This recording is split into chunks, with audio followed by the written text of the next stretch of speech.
Hello and welcome to episode 22, I believe, of Maidencast. Fucking 22. Getting old, mate. Yeah, we're getting there. So, I think we're nearly... No, we're not. We're not even halfway through yet. And we've just had... Fucking hell. And Adrian Smith's putting out an album soon. And Blaze Bailey's got a new album out at the end of the month. And we've got a new Maiden live album to put into the thing. And a new... Yeah, so... You never know, we might actually have a fucking Maiden album to end the entire thing. Well, we've got two albums added on to the show anyway, but I think it depends when the next album comes out. I think maybe do like a one show, like a 1 week reaction to it without going too much in depth, and then do a proper show. Yeah, I mean, you're assuming it's actually going to come out in that. However, by the time, if we depends if it's like comes out and we've only got 4 episodes to get round to it anyway, then fuck it, we'll just do it on the thing. But anyway, this week we have we're welcome to the world.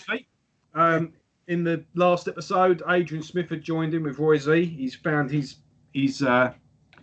found his feet. He's found his groove in this whole solo get up. Yeah. But Adrian beforehand had done his own little thing with Psycho Motel, and they are back with a second album, Welcome to the World. A slightly different lineup on this as well. Yeah, obviously main thing. You've got a new vocalist, haven't you? Yeah. And is that it? I can't remember now. I'm just having a quick look through. They're not on Metal Archives, you see. And if you're not on Metal Archives, you never existed. Yeah. So. Right, 1 second. Let me tell you.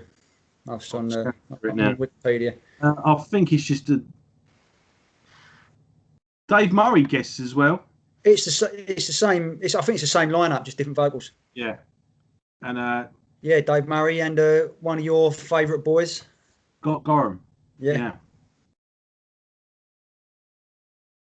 But obviously the album has he's moved on a bit, hasn't he? I mean, he's doing his I'll forcibly admit doing the Zeppelin-esque thing on State of Mind, but this is very much rooted in the mid-90s. Yes, absolutely. It's Adrian's take on grunge, and let's be honest, some of it hits the mark, some of it don't. Yeah, well, grunge isn't quite the dirty word. But that's grunge anyway, isn't it? Some of it hits the mark, some of it don't. Yeah. I think the problem with grunge, is this problem with all subgenres, really. You get a couple of people that are doing it, 1 or 2 break through off the back of what those original groups were doing. Yeah. Next thing you know, it becomes a thing that labels are looking for. That's it, yeah. And then they just oversaturate it to the point where the original lot don't want anything to do with it anymore. And I witnessed the same sort of thing with emo, really. I mean, emo was like it was an offshot of Park. That was when Gorilla Biscuits broke up.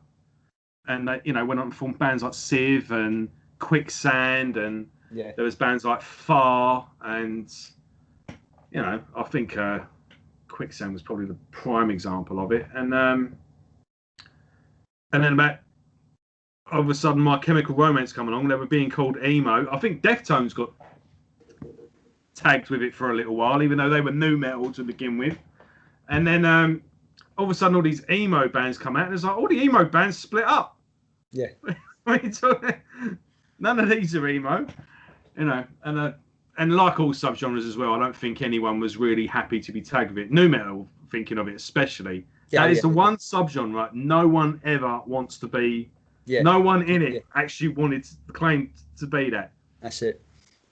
And even now, some people are going, we're going to make a classic death metal album, or we're going to do the most shredding thrash metal album. No one ever goes, we're going to make a classic nu metal album. Yeah, it was a bit of a dirty word, wasn't it? Yeah. And I think grunge happens the same way, really. I think, again, your Melvins and Mud Honeys of the world wouldn't have wanted to be associated with, I don't know, Bush. One of the later. Well, if you watch Metal Evolution, when they do the grunge one, they're interviewing that prick from the Screaming Trees, Mark fucking Lanigan or whatever his name is. Yeah.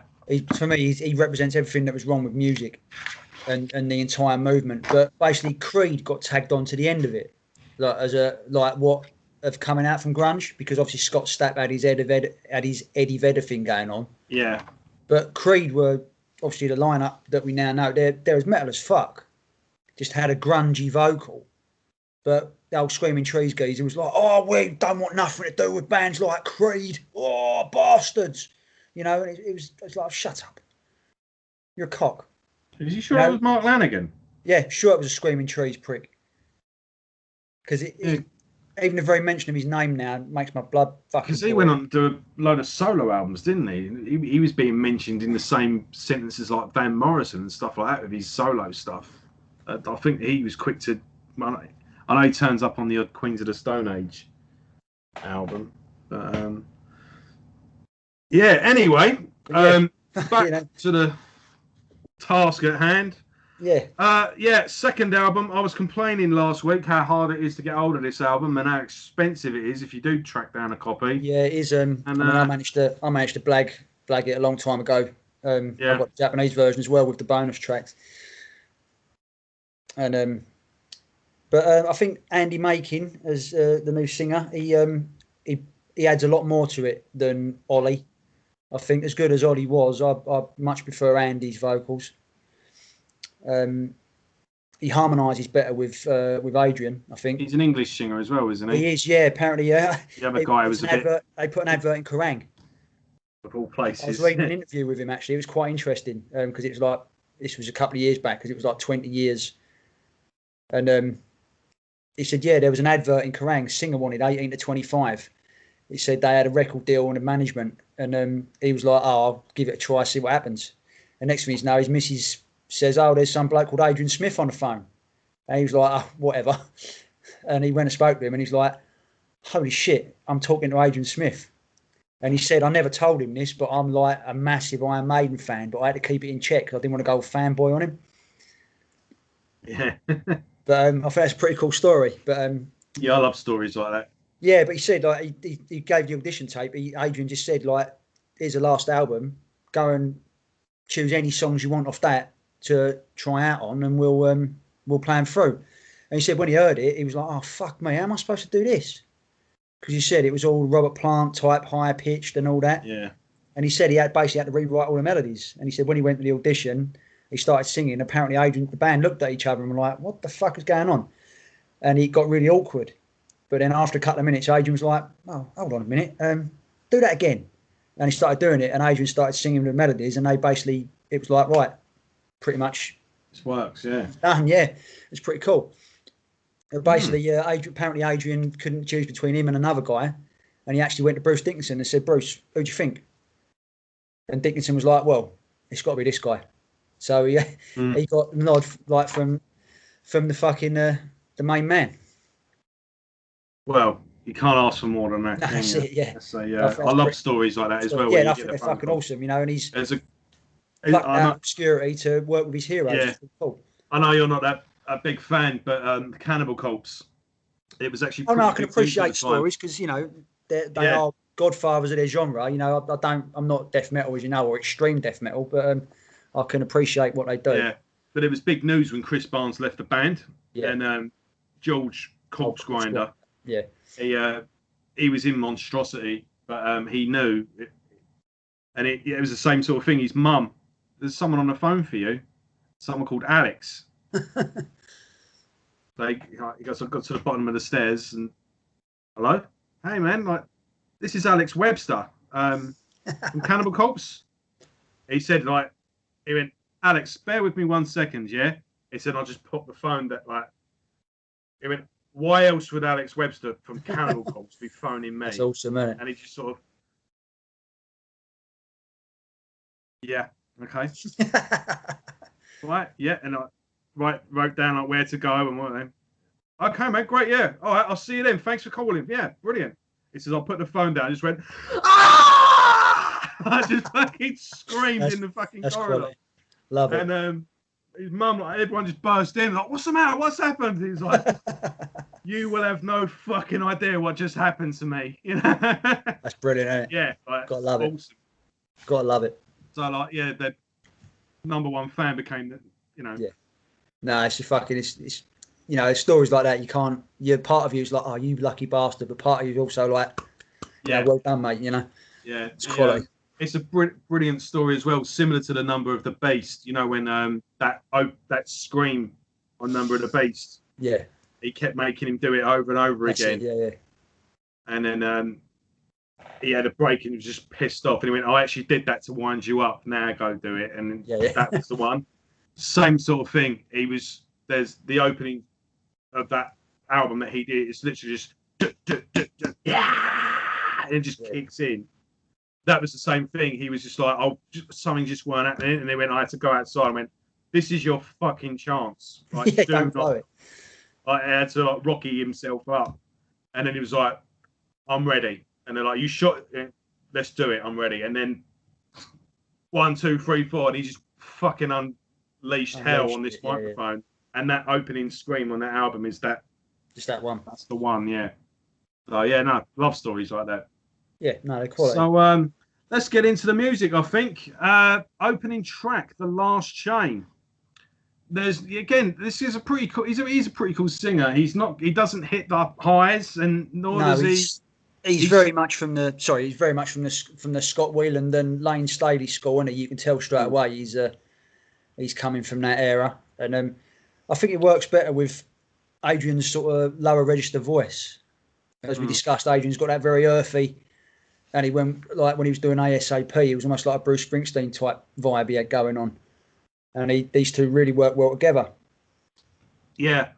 He does sound very English as well. It's got to be said. Yeah. It sounds like a British album. It does sound very much of its time. Yeah. This does. All the way through it was just like, this sounds like if I was in a place like Newquay or Torquay, like some put this on, seaside town with a port nearby, and there's, you know, surfing going on and whatnot, and you're in a pretty cool bar, and there's a band playing that's local. Yeah, this sounds like what that band would be playing, and I'm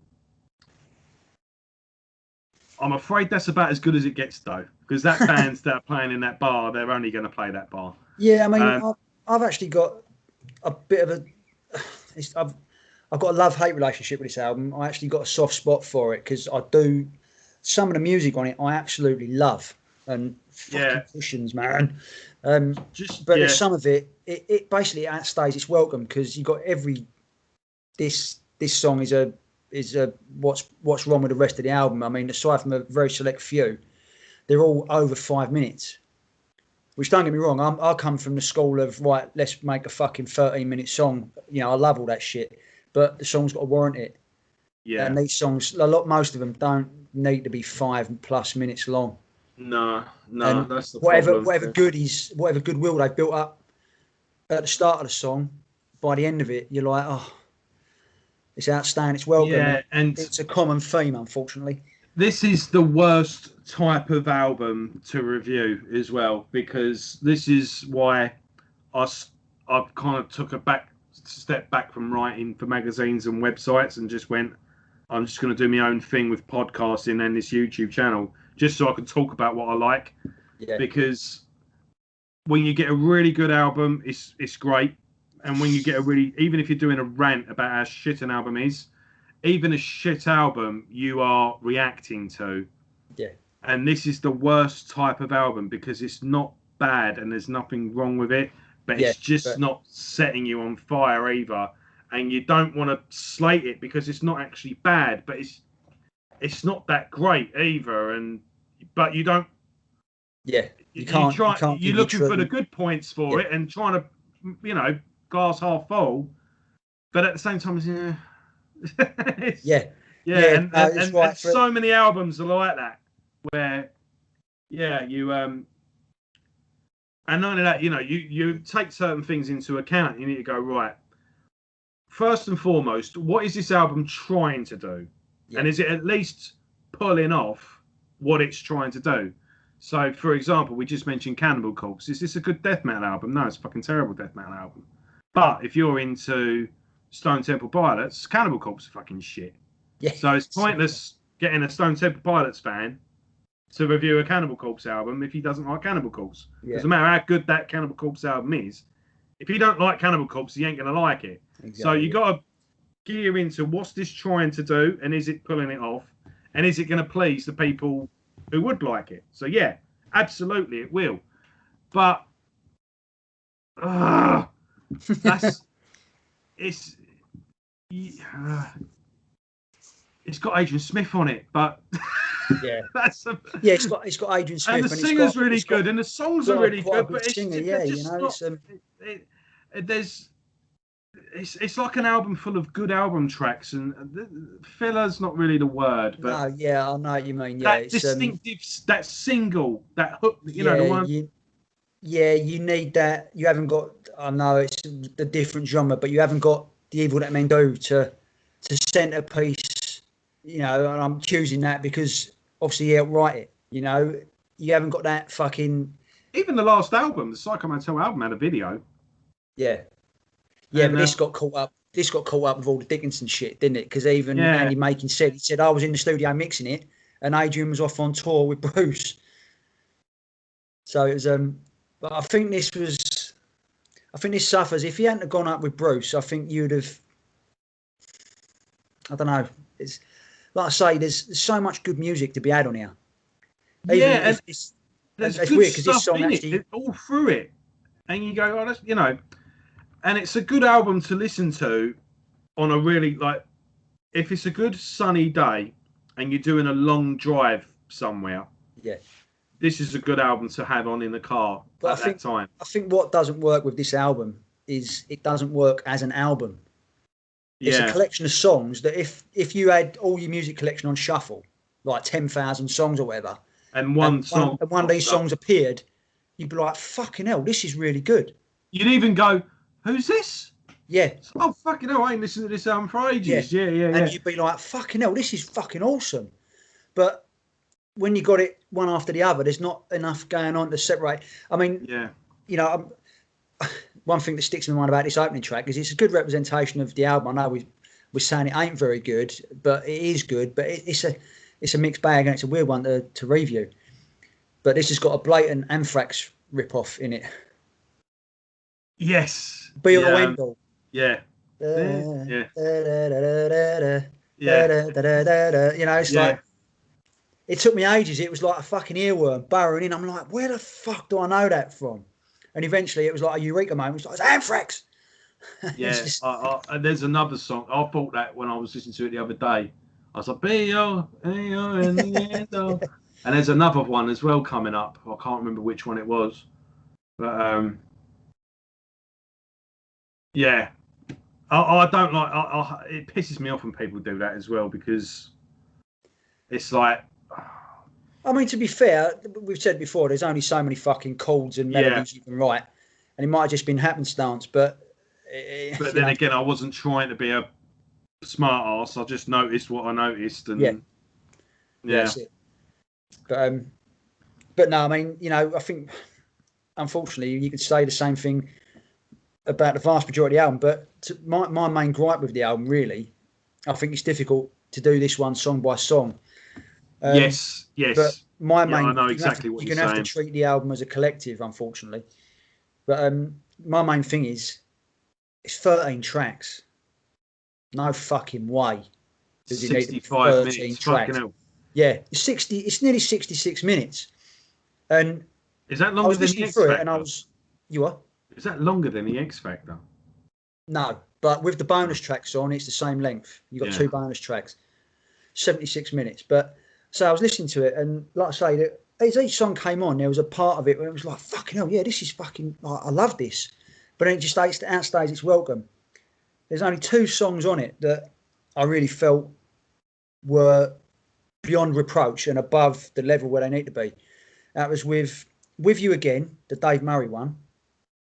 I thought that was really good because it was slightly different. It was like an acoustic based track with a lot of vocal harmony, like guitar harmonies and stuff. And you can hear Dave and Adrian, the fucking dream team, back together. for the first time in nearly 10 years, and that worked well. But my favourite song on the album, and in fact I love this song to pieces, it's Believe, track 4. And it doesn't sound like anything else on the album. All the rest of it can be, sort of, oh, look, we're trying to be Stone Temple Pilots mixed with Alice in Chains, blah, blah. But Believe is almost like Adrian going back to his ASAP style songs. It's a really honest, rocky, but it's got some fucking great melodies and great music in it. And some really top-notch singing by Andy Makin as well. I think it kind of fits in with what was going on with the British bands at the time as well. I mean, it definitely edges more towards that, I think, than the grunge. But then again, grunge was so prominent back then anyway. But as you get later on in the album, you can hear Stone Temple Pilots all fucking day. You can hear Lane Staley, Jerry Cantrell style vocal harmonies flitter in and out of the album as well. I'll tell you one thing as well. There's a Black Sabbath album around this time as well. And there's a song, it's like, this is quite literally a fucking Alice in Chains cover. And it's like to the point where I skip the song. It's like I can't even listen to this. Which is ironic, considering probably Alice in Chains' biggest influences are Black Sabbath. Yeah. Well, it does go. It always goes the other way. I mean, Gary Newman, had a string of dodgy albums. He didn't know what he was doing in the 90s, and all of a sudden he heard 9 Inch Nails and went, "They've fucking done what I've been trying to do." Yeah. And then he just suddenly went goth and. Yeah, he's been doing Trent Reznor rip-offs ever since. So a bunch of Gary Newman fans are going to hunt me down and kill me now. But going back to what I said about obviously the album's too long and all this, I mean, actually reading this interview with this Andy Makin, I'll send you a link. Actually, it's quite interesting. Yeah, I'll have a read of it. Yeah, it is quite interesting. I found it by accident as well, but he said he even says there's a couple of weak songs on there. He said "No Loss to Me," the track near the end. He said that was a deliberate, let's do a heavy song for the European fans. Let's do it for the Germans. And to make it a bit more obviously heavy metal. And he said, I remember recording vocals and the producer was holding up placards like they had colostomy written on them and stuff like that. Just because they thought it was like just a waste of time, thought it was so shit. And he was saying like basically the last 4 songs, not the one with Scott Gorham on, but the last 4 songs on the album, they basically said they were written because the bass player's got a riff, let's write it. The drummer's got a riff. Let's put this on there so it's all fair. And he actually makes mention to a demo called Winter's Child that I've heard about. They said they demoed it but never recorded it. And he said it's actually better than Hypocrisy, which is a song on the album. He said we should have done that. But he said it was like a democratic thing. It's like, we'll have this song because you wrote it and we'll have this song because you wrote it. So sort of they weren't quality controlling and they were just trying to be a democracy. And you can't run shit like that. Not in a band. You've got to be democratic to a certain point, but not at the expense of quality, surely. Yeah, this is a. I mean, fuck's sake. It's a bit of a myth, really. It's all well and good if you've all got the same aims, because then it kind of. That's it. As long as everyone has the same aim and is heading in the same direction. Exactly. It kind of works itself out and doesn't really cause any conflict. But if you've got a band that haven't got the same aims, it just goes nowhere. And if there is no actual head of the band to go, right, I'm making the final say. Yeah, I mean, for example, the whole reason we're doing this fucking series of videos, Maiden. Where would Maiden have been without Steve Harris? Yeah, and nowhere. I remember hearing a thing. Paul Stanley from Kiss was on Joe Rogan's podcast. He says, we've had a bit of shit over the years, but the fact of the matter is, he went, you've got 4 people the band is a car, and there's 4 people in the car. There's only one driving seat in a car. Yeah. Now we're all going in the same direction. We're all going to the same place. Yeah. But if you're all going to argue over who drives the car, in the end, no one drives the fucking car. You don't go anywhere. Yeah. So someone has to drive the car. That's it. Yeah. And if you think you can drive better, then fine, leave. Yeah. And that's what normally happens. But yeah, and it's the same. Megadeth. Yeah. Where would they be without Dave Mustaine? Yeah. Metallica. I know you got Lars and fucking James equally, but when James dips out, Lars steps up. And people fucking hate. They hate him for that reason, but without him, the band flounder. Yeah, yeah. Do you know what I mean? And it's right. And I think this definitely suffers from it. I mean, Adrian should have stepped up and gone, no, it's my fucking album, my band. Let's do this. But I imagine that probably stems from what I said earlier. He's out playing around with Dickinson again, and didn't give this the full, because didn't give this the full attention it deserved, because he's out doing a press release for fucking Accident of Birth while he was mixing this. I suspect as well that this was when Accident of Birth happens. He did Psycho Motel. Accident of Birth has come along. Yeah. Blown up, and then he's basically done this to fulfill a contract. Yeah, and get some old shit. Get some old shit out of the fucking locker. Just get some riffs down on tapes almost. And it's a bit of a shitter because there's some genuinely good music in this.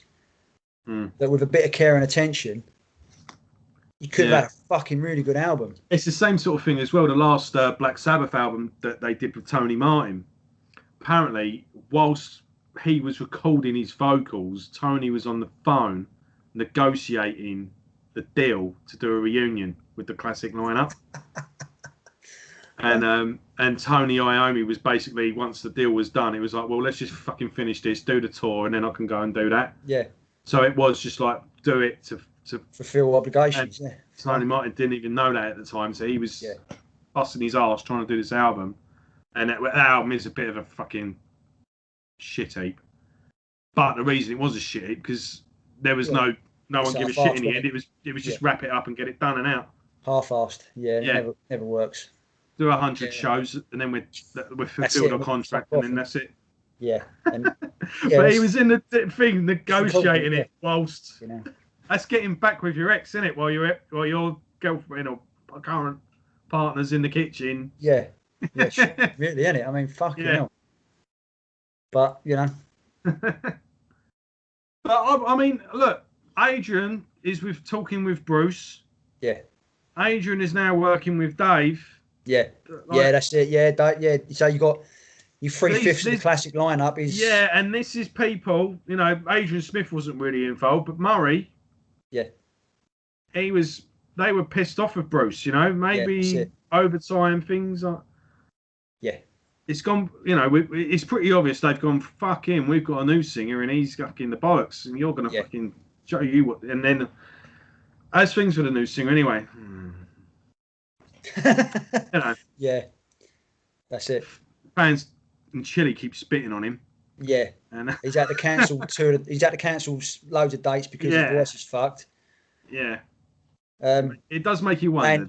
And for some reason, we insist on playing songs that he can't sing. Yeah, but that's another story. Totally his fault. And but that's another story. Yeah, we'll come to that. Which we will cover, boys and girls, when we do our special "Why Didn't It Work with Blaze" show. Yeah. So.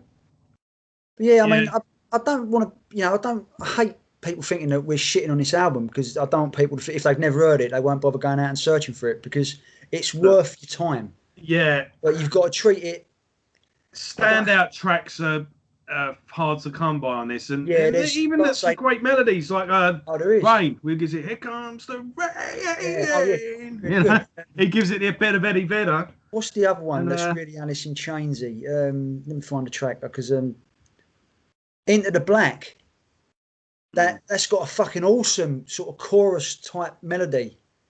Yeah, it sort of goes. I mean, I can't fucking sing shit. I make Johnny Rotten sound like Jeff Tate, but it's got an awesome fucking vocal melody going on now. But but this should have definitely. Believe is another one as well, isn't it? Believe, that's the one I mentioned earlier. I fucking love that song. Yeah, I love it with a passion. That's got to be is that the one with the harmony in the opening riff? Yes, it is. Yeah. And then the backing vocal. Yeah. No, that is a fucking brilliant song, and in fact, I'll go to that. I'll just randomly go to that on YouTube or Spotify. Just that track. It's not on Spotify, but on YouTube, I'll randomly go to that track. Listen to that track. Sometimes I'll put it on repeat because it's so good, so good. And but it's a diamond in the rough. Well, a diamond amongst other impure diamonds, I think. Because I think it just needs to tidy up. I think that's what it is. I think a bit of emphasis needs being made on certain riffs and certain melodies, and maybe sort of break the sound up a bit. And the track with Scott Gorham on is a massive disappointment. Disappointment. It's an alright riff, but it's ruined by a hideous drum beat that kills any momentum the song has. You can't. You're like trying to bob your head to it, and you can't because it's an inexplicably offbeat drum pattern, and it's like, oh, stop it! Fuck hell. Scott Gorham struggled. He was always doing a new band, and he was guesting on everyone's album. Right. And trying to find an identity. And again, the bands he was doing, none of them were shit, but none of them really got off the ground either. It was just Scott Gorham from Thin Lizzy, you know. Yeah. And I think it took him a long time to find his feet. And I would argue, I mean, anyone wants to say I'm wrong, but I mean, like John Sykes, he went from Tigers of Pantang, joined Thin Lizzy, did their last album, give him a shot in the arm before breaking up. Went on the White Snake, didn't he? Wrote Cold Sweat, which Megadeth have covered. That's a Thin Lizzy song that John Sykes wrote. Thin Lizzy imploded. He jumped straight onto White Snake. And then just at that big time when they hit big as well, wasn't it? 87. And then he did his own project, Blue Murder. And that first album is a classic by anyone's standard. But yeah, Scott Gorham, he just never found his groove again. And it was only really, I think, with Black Star Riders that he's found his feet again. Really, with Ricky Warwick. I've tried, but I can't with them. I've said it to you before. I think Ricky Warwick had to channel his inner Phil Lynott when he was fronting Thin Lizzy. Yeah. But now Black Star Riders are done. Go back to singing like he did in The Almighty. Yeah, I know what you mean. His voice in The Almighty was like, fucking hell, this is a revelation. This is a British rock band. They're smashing it. Yeah. And now all of a sudden he's trying to do a Phil Lynott impression, and it don't work. Yeah, the Phil Lynott, I think I would let it go with the first album because that album was meant to be a Thin Lizzy album. Thin Lizzy album, yeah. I didn't say they bottled it at the last minute. I think they saw sense at the last minute. Yeah. It's no matter how good that album was, it was just the standard it was meant to reach. It's never going to be. It's all right, isn't it? By going, look, let's do this under a different name. It just took the pressure off. So but yeah, I think they got better with the second and third album. I'll be honest, I haven't heard their fourth, but I think what you've said is a legitimate criticism. It's not something that bothers me, but I can see what you mean when you say it. But it's like, look, it is a separate entity now. You can just do what you want. Because if I hadn't heard The Almighty, it'd be like, okay, fair enough. But when you listen to Jonestown Mine and stuff like that, and fucking Jesus Loves You, but I don't. I mean, singing on that is on another level. Yeah. Another level entirely, and he just doesn't do it anymore. It's funny as well because Scott Gorham actually did a bit of solo guest work on a couple of Ricky's solo albums. So that's how they knew each other. Yeah. But I suppose that. Have you ever thought about doing an Almighty album for your British Steel? Yes. I'm going to say you've got to do one, haven't you? I can't decide which one though. Oh yeah, Power Tripping or Crank, innit? I think is. But yeah, flip a coin on that one. I don't know what to do with British Steel either because I want to do a let's talk about, well, you know, the ones where I do the all the way through. Yeah. And it's like if I do a British band on that, is that British Steel or let's talk about? I don't know. So, yeah. Funnily enough, I'm doing one that Chris Jennings, I might as well announce it now. Chris Jennings, the editor of worshipmetal.com, he's coming on next week and we're going to be doing a Let's Talk About British Steel of Sabbath. So, Mr. Snape. To look forward to. That's that. Mr. Snape. Mr. Snape, yeah. The arguably as well the band that gave us Cradle of Filth. Really? So, yeah. Oh, wow. Massive influence on him. The vocalist, you know, the way Danny just goes, he does these really long lines like rapid fire speed. That guy did that, and he's and Cradle of Filth lyrics. You need a thesaurus, and you need and their booklets are like that. The lyrics, because it all tells a story as well. Yeah. As well, same sort of thing. So I reckon he is a massive influence on Danny Field. Yeah. But yeah, I'm not sure. We've kind of. I think we've diversified so many times because but the thing is, we've diversified because we brought up things wrong with this album that we can attach to other things or whatever. I use other examples, but I think bottom line in it is it's just a lack of due diligence on Adrian's part.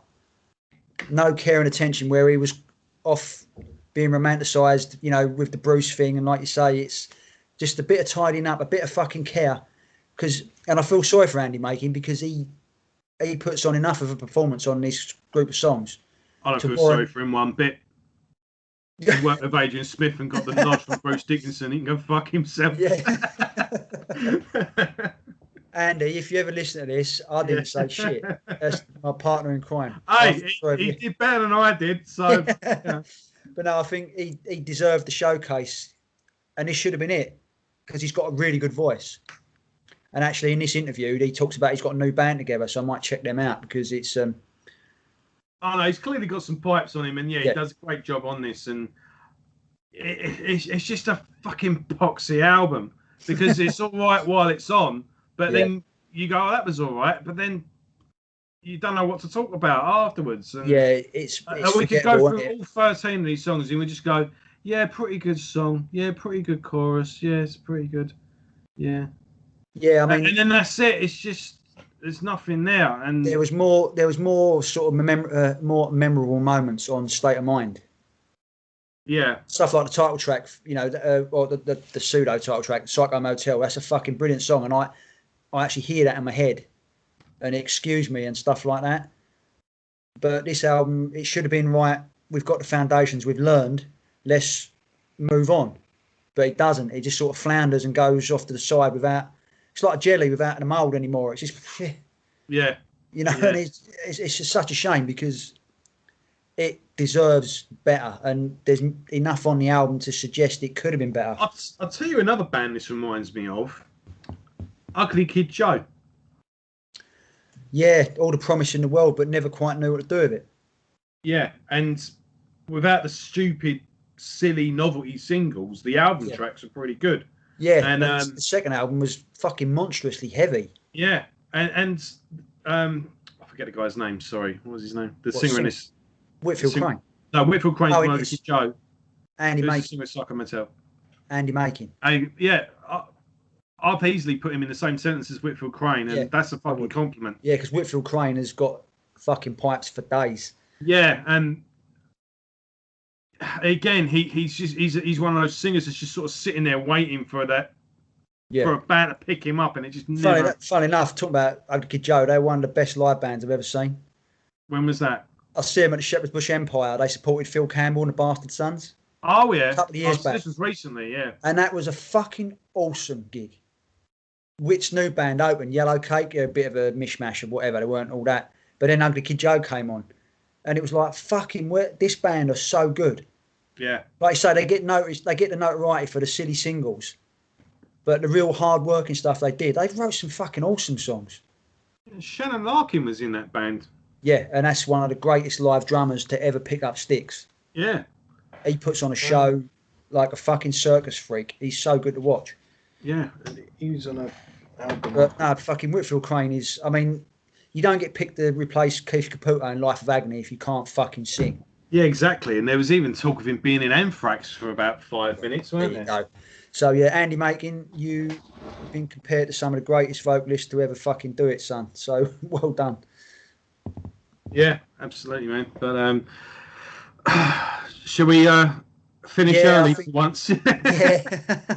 But this makes up for the 2.5 hour epic that was. That's it. Yeah, we're balancing I'm it sorry. out. It's just there's no point in wasting everyone's time. This is a free. And don't get us wrong, it's not shit. It's just doesn't know what it wants to be. Yeah. Psycho Motel, I would be really happy if I was going to a gig and then a week before the gig, Psycho Motel with the opening band. I'd be like, right, yeah, fucking hell, yeah.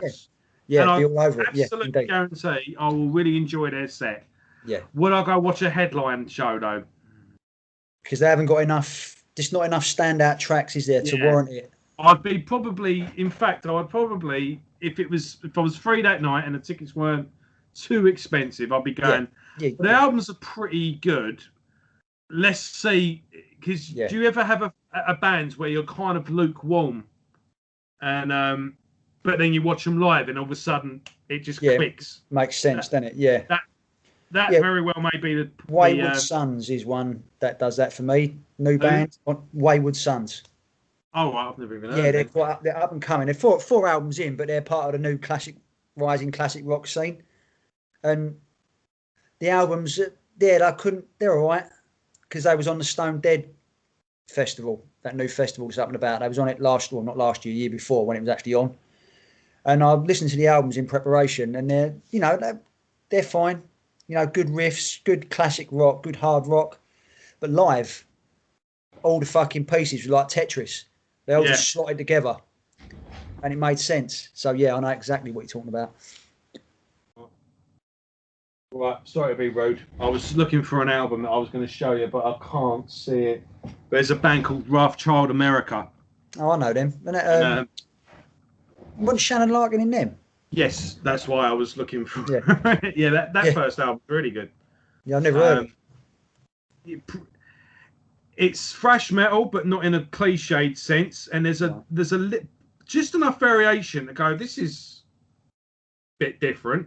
Yeah. But you can kind of tell it feels really live as well. You can tell the band just fucking ripped it out in one. Yeah. Yeah, it's a cool album. I'll check it out. But yeah, look. Pick this album up if you see it cheap as well. If you see this going for like $5 or something, snap it up. It's not. You can make. You won't be sorry, but you're fucked if you think I'm paying £35 for it. Yeah, but no, I mean, check it out, because there is some diamonds in the rough. I mean, stuff like "Believe" I love. It's a brilliant song, and the one the one with Dave Murray on it, I can't remember what it's fucking called. But it's. And With You Again, sorry, that's it. But the rest of it, there's some really good ideas in stuff like Rain and Into the Black and Welcome to the World, even the title track. But just a bit of quality control needed, and shorten the songs, guys. So it's a 5 out of 10 for me, which is a shame, because I really wanted to give it more. Yeah, I was going to give it a 6. But it's a really good 6. Yeah. Yeah. Sorry, guys. Better luck next time. But guys, for my part, you got the same rating as Killer's got. So. Well, there you go. Yeah. Yeah. On that deflated note. Yeah, let's fucking call it a day. Right, tune in next week. We're doing Virtual 11. Yeah, and Luke's going to tell us all about his favourite Iron Maiden song, The Angel and the Gambler. The Angel and the Gambler. What, the radio edit? What, the radio edit? Radio edit, yes, great. Yeah. But we'll get there. Right. So, yes. See you later, folks. Laters.